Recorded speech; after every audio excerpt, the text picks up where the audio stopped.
Ever since its invention, it's always been said that pen is mightier than the sword. But is it really? Uh, I never felt it in my hands though. But the very pen gets into the hands of a magician of words. Oh my god, it becomes so powerful.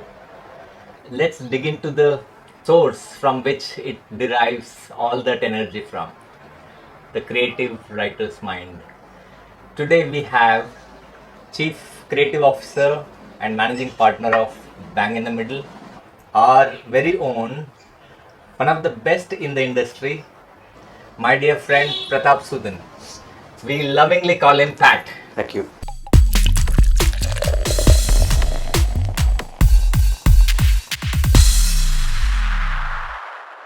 Hi Pat, welcome to MadCoffee with Madhuker Soma. So Pat, tell me one thing. How does one infuse uh, that kind of power into this mortal pen? See, it's not about the pen. It's not about the pencil. It's not about the keyboard. What is important is how much do you have inside you, right? The ink is just a tool. The pen is a tool. The pencil is a tool, Yes. right? It's about the ink. Now, where do you get the ink from? The ink, which I have in me, or everybody has that in them, is something which you have sort of curated across the years you have grown, or from the time that you've become aware that your expression is controlled by what you have within you, Yeah.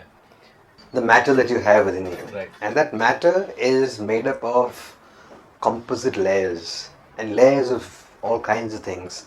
Those layers come from your life, from what you have seen, from what you've experienced, from what you've read, from what you have listened to, from what you've heard, from how you've been hurt, everything. Yeah. So these are things that you need inside you, because that is the ink that comes out.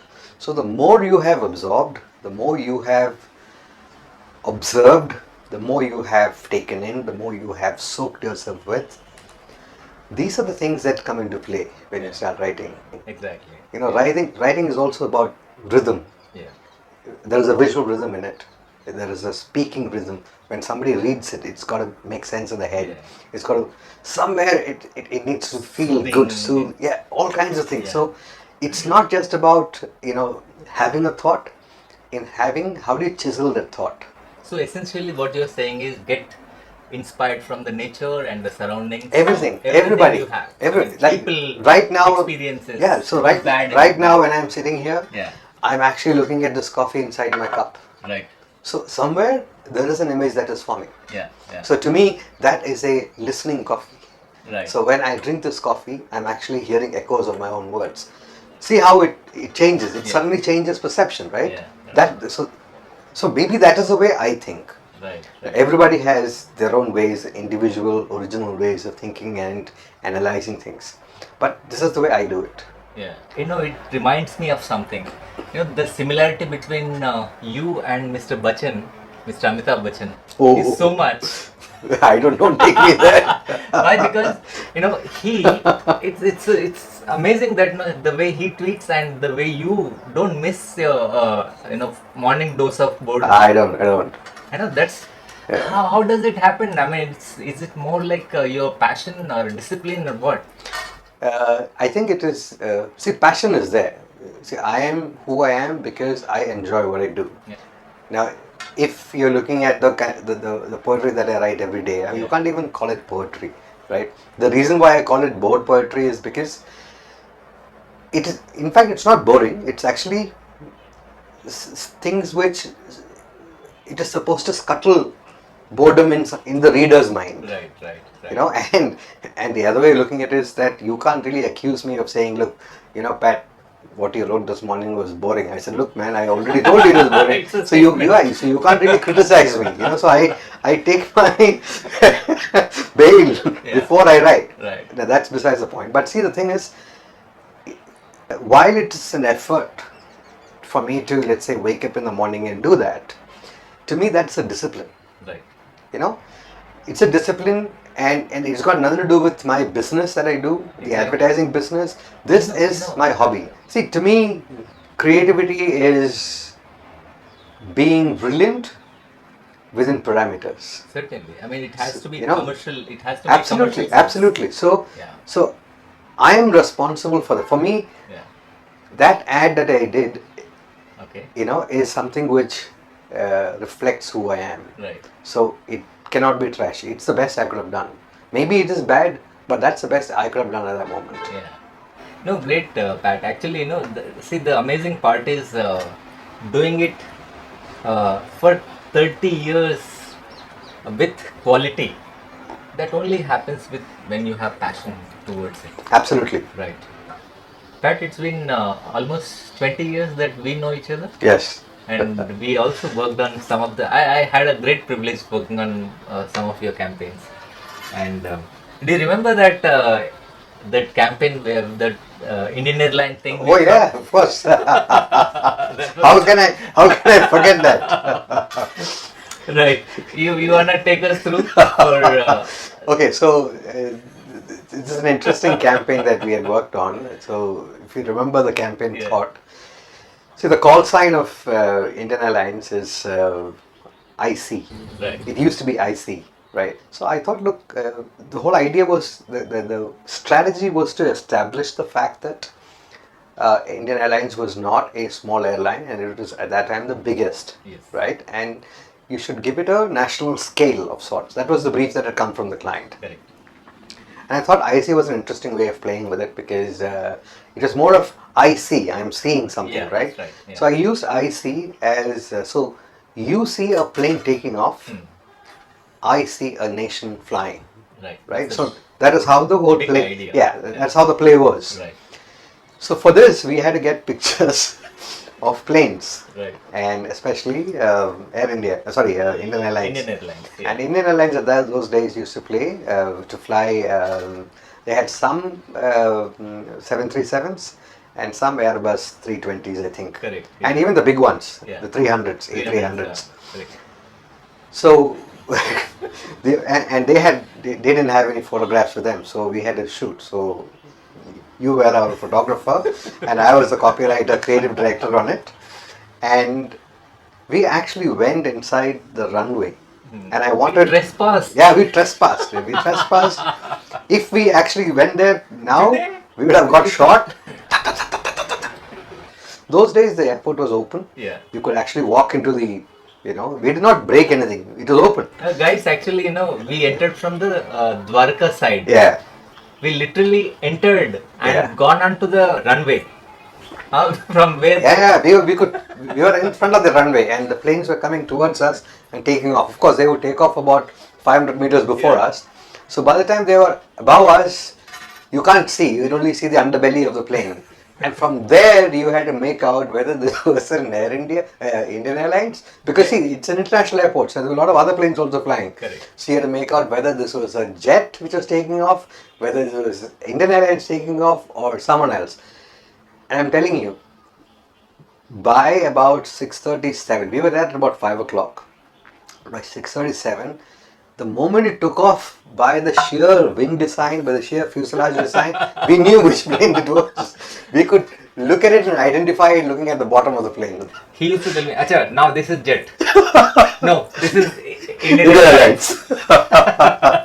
That was a lot of fun. We Yeah. had a great time Yeah, during I that know. campaign. I sometimes wonder, what these pilots used to think. I know what they were doing there. They suddenly, "Oye, ye kya ho gaya?" Yeah, but I mean, if you actually look at it with your big lens, Yeah. it could look like a cannon, It's no? like a rocket launcher. or Yeah. something, Dangerous stuff. We had great fun in Yeah. doing all that. Pat, you have been responsible for some amazing ad campaigns you shot over the years.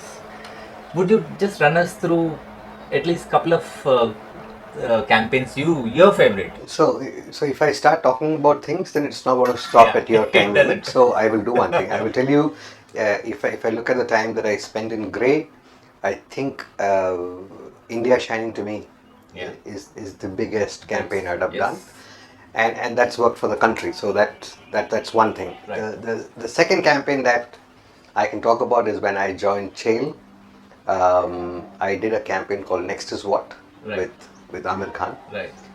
So that has a very interesting story Okay. in the sense that after we created the campaign, so in fact before Next Is What happened, there was another campaign. So Samsung had signed on Amir as Okay. the brand ambassador. Yeah. And that was a point when he was acting for that film called Gajni. And there was this big talk on in the media and social media especially that he was going to be one of these days he was going to be shaving. Okay. I said if he's going to be shaving his hair, it's a great idea that we can use. Right. And so the Korean said, what kind of an idea are you talking about? I said, see, in India, it's when somebody takes on a bet, right? And if you lose the bet, and you would bet that I will shave my hair. Oh, that's a big thing. It's a big thing, right? And a lot of people do that. Right. And if Amir is going to be shaving his hair, I can use that as though he has taken a bet with Samsung. Okay. And he loses the bet, Oh. and therefore he shaves his hair. Okay. So the MD of Samsung and all the other big Koreans and Indians, they said, great idea, fantastic idea. And especially the MD, a chap called HB Lee, he said, fantastic idea, let's go for it. And I said, fine, I'll go and sell this idea to Amir. And so that was my first meeting with Amir. Okay. So I went to his house. So people from Samsung were also with me. Asim was there. So generally I shared the campaign thought, and Right. Amir was sitting and just listening to me and saying, good. He has this habit of listening to you. And then he said, you know what, Pat, great idea, but I can't do it. I said, why? I mean, you say it's a great idea. He said, see, I have millions of fans for people who follow me. And a lot of people who actually take me seriously. Right? So when I do something, I take a very calculated look at things. And I will not say something which I will not believe in. Okay. Right? So there's no So point if I am going to take a bet with something, I will be very sure that I will win. Otherwise, I will not take a bet where I will lose. Yeah. Therefore, I will lose face and faith with my followers. It's a great advertising idea, but it's not a good idea for me. Right. So then I saw his point of view and I said, okay, fine, then I'll come back. Then he said, don't get me wrong, great idea, but I can't use it. He was very gentle when he rejected the thought. Then I went back to him with the next idea, which was the next is what thought, which he immediately said, yeah, let's do this, Great. So that was very interesting for me. The other campaign, which, I mean, after Chain, I moved to Bang in the Middle. So I think the big landmark campaign for Bang in the Middle has been BU for Jabong. All right. Yeah, and that's a campaign that really worked for them, and a lot of people responded, resonated with that thought because it's a very pure thought, and that's exactly what everyone wants to be. Correct. You actually want to be yourself and not a reflection of someone else. Yeah, exactly. That's a strong, nice statement. Yeah. Be you.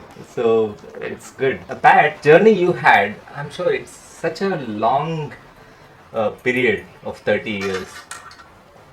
It's not possible to have this journey like this all the time, right? I'm just assuming that you had a great time, of course, but I'm sure you had your share of lows, highs during this journey. Why I'm asking this because I want people also to know it's not every time rosy picture. It's not easy for anybody to just raise and be Pratap Suthan. You have to go through certain struggles, you have to go through certain lows in life. If at all somebody is going through, that's not new. You're not a new person going through for the first time. People who have reached a stage, they have already gone through. I would like you to talk about your journey a little bit back. See, my own, I started getting into writing or loving writing in school, okay? And this was in my 8th standard. In my 8th standard, we had something called English comprehension, Okay. where So we had a test every Friday. So this was on a Friday that this happened. So English comprehension, on one side you had a picture, and there was this, you remember those cyclo-styled papers that we Oh used to yeah, have? yeah, yeah. So there was a picture of a beach, line drawing of a beach. On the other side there were 5, 6 words, unconnected words like Right. grass, sky, building, thought, frog, etc. You could choose either. You could either look at the picture and write a story, Right. or you could have these 5 words and pick those words up and write a story. For me, the moment I looked at that picture, I had a story. And it's a 3 hour paper. 3 hour or 2 hours, I don't remember. But I was an average student in class. I used to be what? 20th rank, 21st rank, 40 people in class. I was never this side of that average or this side of the average. I was always bang in the middle. So You to are say. bang in the middle. Yeah, absolutely. And but that day when I wrote that story, I had a feeling that I would top. Okay. Something happened inside you me. felt it. I felt it. It was almost like somebody just opened my head and some light fell inside. Wow. I felt like that, Okay. right? And I wrote a beautiful story. It was called Operation Jal Raj. I still remember. Inspired by Indian Navy, etc. So when the teacher came with the papers, so normally they would read out the last guy, right? The guy who got the least amount of marks would be read first and say, "Oh, Madhuker, 20 out of 100. What is this? Yeah, improve." And you got 25, right? It went on like that. Till the time that I knew that I was going to get it, and that was the last paper. And he said, "Look, today, this time we have somebody new who's got it." And I got 83 out of 100. I was very happy. Superb. And some of my friends were happy with me. So they made fun of a guy who was the number one in class in English. In the next 10 minutes, so we had an interval during that time. Somebody from the staff room came back and said, they want your answer sheet back. Okay. So I gave my answer sheet back. It went back to the classroom, the staff room, and it came back, and they had cut 5 marks. Just to So from 83, it became 78. 78. Yeah. So at 78, I became number 2, and the guy who had 79, which was the regular guy, Yeah. he continued to be number 1. Now that to me was a deciding factor in my life, because I was shattered, right? And I didn't know why it happened to me. I was very, very upset. And I said, "Look, I hate English and I will never do this again." Then something happened to me inside saying that, why should you be stop it. ever be upset with this? You love what you did, right? Why don't you do one thing? From the next time onwards, you write in such a way that even if they cut 5 marks, you would still be ahead. Wow. Yeah. And to me, I tell you, and I kid you not, that was what pushed me to that side. Superb. See, I mean, it could have destroyed me. Yeah. It could have made me a wreck. I could have been a guy who hated English, Yeah. or writing for that matter. But somehow, somewhere, something inside me told me that I should take that in the right stride and think positive and not push myself down. Right. Right. So that actually inspired me to be or to deliver the best I could every time. Right. Okay. So to me, that is a low and a high at the same time. Superb. Okay. So that is where the writing bit happened. In Mudra, I went on I went home for Onam. Cut to year. This would be 89, I think. Okay. 2 years in the system. Okay. I went home for a This was holiday. Ahmedabad? Ahmedabad, yeah. Right. I went home for Onam holiday, and I realized that my cousin was getting married, right? So instead of leaving on a particular day, I wanted to leave after 2 days, Okay. after the wedding. And the wedding was, kind of done in a hurry of sorts. And so I called up Ahmedabad office My creative director was in there, my branch director was in there, and corporate office. It was a corporate office, so everybody, there were a lot of big guys there. Yeah, yeah. And the chairman was in there, Mr. Krishnamurthy was in there. Mm. So there was only one guy called Tom, Dr. Ramesh, CM Ramesh, Okay, who was the HR guy. okay. So I called up Tom and said, look, Tom, do me a favor. Please tell my branch head that I will be 2 days late because of this wedding in the family. But I will come on this day. Right.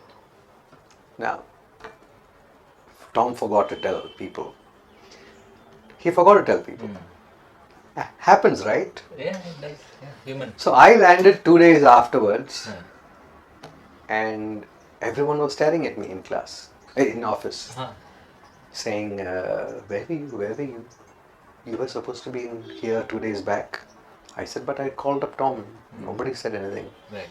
So the head of office, creative director didn't want to talk to me. The head of the office didn't want to talk to me. And the chairman's office said, the chairman wanted you to work on something. You were not around. I was told that you were taking unauthorized leave, and therefore he has sacked you. So I went up to Tom and I said, Tom, but I Called you. called you. Yeah. And I said, look, I would be late, right? And this is my cousin's wedding. It's a real thing. He said, I'm sorry, I forgot. And he said, look, it's my... And see what a beautiful man that chap is. He said, look, I take responsibility. Right. Okay? I will go and tell them that it is not your problem, it's my problem. So if you're going to be sacked, let him sack me as well. Because I'm the one who screwed up. Great. Yeah. He did that. So the next day, I was rehired of sort. But I tell you, that helped me sort my mind out to become responsible. Yeah. And I said, from next time onwards, I'll inform everyone. That's the same. Yeah, too, but Clint. you know, my best years in advertising was with Mudra Ahmedabad. Without, I mean, even a fraction of a doubt. Super. Yeah. Yeah. So you would have low times. And again, advertising also teaches you one thing. Yeah. See, when you present a new campaign to a client, right? You don't know what that person's mindset is. Correct. You don't know what his business pressures are, because there are a lot of times they don't tell you what the truth is. Yeah. Many times the campaigns get bounced. It does. Now, and when the campaigns get bounced, and especially if you have put in a lot of work, it's a low. It is. It is a low. Momentary, but Yeah, it is momentary. It is a low. Because you've put in your best, Yes. and then somebody says, "What crap have you done?" You feel You feel bad. let down and Yeah, but that's the ugliness of the business and the Yeah. beauty of the business. So you have to live with it. yeah. There is a little segment I would like to get you to. There is some surprise thing for you. Surprise. I just want to say that I am really proud of you. You're a fantastic writer and you're one of the best at your job in the country. And that's absolutely phenomenal. I can't tell you how proud I am and how proud I feel when people ask me if I'm actually your son at work. I know you think that I get irritated by it, I do. But then it also really proud of it. So I definitely wouldn't be the writer I am without you, A, and the person I am generally in life without you. So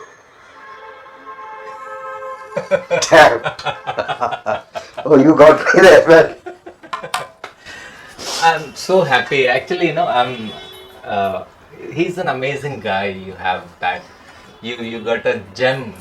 Uh, so I don't want to talk about anything. I'm sure you're quite emotional about it. So, do you want to say a few words to Abhi? No, so see, he's how do I say it? He comes from two different disciplines, Yeah. so to say. I'm a writer, Yeah. right? And Joe is a textile designer. Right. Yeah. So he's grown up among colors, and he's seen words. Correct. So his influences have come from either side, and the good thing about him is that he's taken both, and he's evolved his own stuff. Plus, he's a musician, He's so he wow, wow. plays fantastic piano, Superb. and he plays keyboards and all kinds of instruments actually, Okay. and he composes his own music. So He's a so true that is artist, of yeah, course. so that is his strength. Right. So for him, and I keep telling him that unknown to him, that his advertising quotient, or the way he understands advertising, or the way he appreciates advertising, is something which has grown up with him. Yeah. In fact, I must tell you this.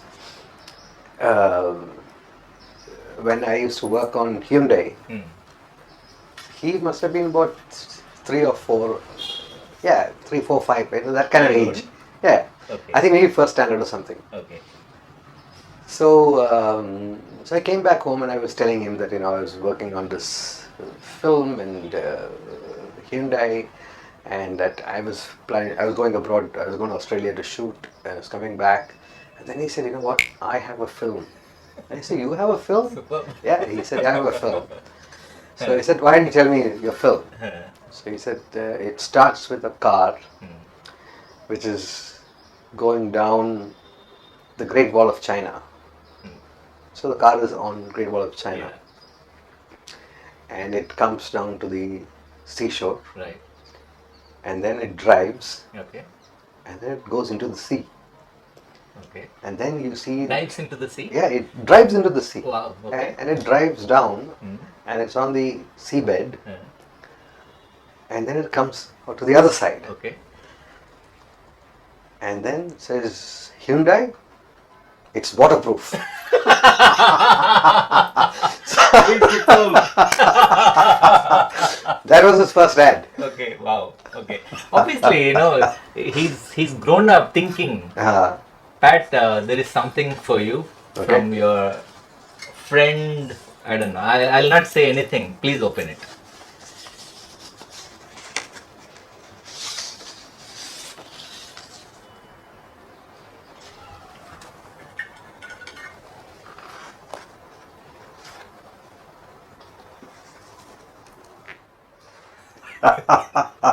You know who? Can you guess?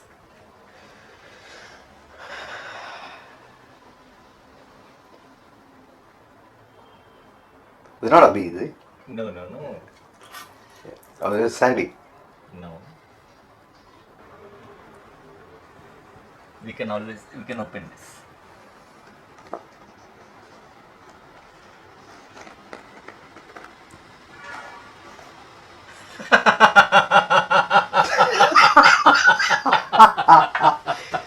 Naga!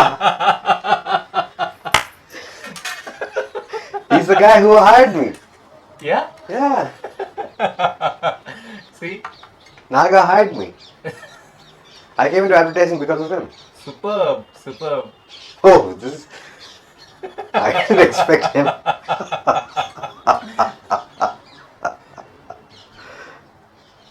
Oh dear. It is fantastic, yeah.